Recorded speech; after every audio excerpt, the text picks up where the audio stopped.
Hello mga kapuso, I am Plume, and I am doing the Innocent versus Guilty Challenge.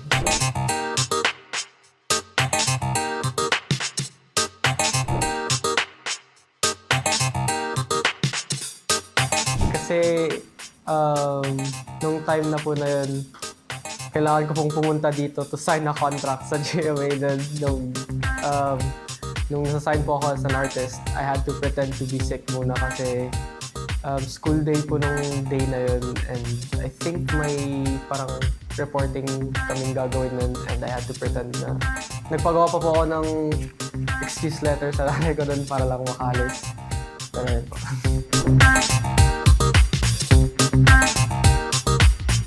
Na hindi po ako masyadong nagsa-social media, kaya parang pag nadadaanan lang po siya sa Facebook ko, saka ko lang po makikita, pero most of the time, not really. Pag risky po kasi hindi ko rin po masyadong ginagawa yun. Parang pag mag-send po ako ng message, I have to be sure, pinag-iisipan ng maigi ganun. Kung mag-send man ako ng message na I guess medyo risky, I don't really regret it. Parang what happens, happens.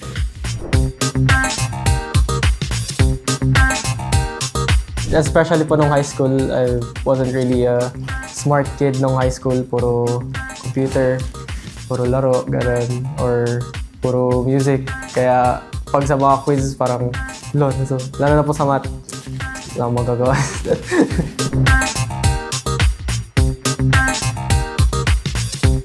Hindi po kasi ako masyado talagang nakikipag-chat or anything, kaya yung concept ng ghosting or anything, wala pa masyado sa akin. Busy lang po akong doing my own thing, either music or just playing games, studying, ganun po.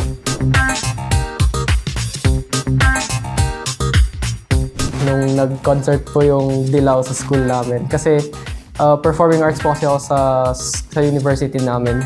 So, kasama po namin nag-perform yung Dilaw nun sa UB. Tapos nandun po kami sa nasa backstage po kami, kasabay po namin sila. Tapos nadaanan po namin sila, tapos sila po yung susunod. Tapos pagkadaan po nila, dilaw ko. Sila po yung usually na pinapakinggan ko po. So yung current girlfriend ko po is my best friend nung junior high. Tapos may attitude po kasi siyang medyo playful na sabi niya, crush mo ako, no? Kaya ginagaya mo. Tapos, hindi. Pero deep inside, yeah.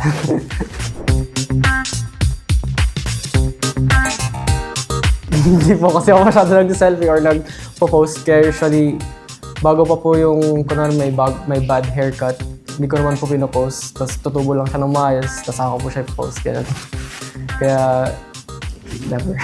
Thank you for watching. You can listen to my new single, Panaginip, on all streaming platforms. My socials are PlumePH on Facebook, Jungfeather on Instagram, and I am Plume on TikTok. Thank you.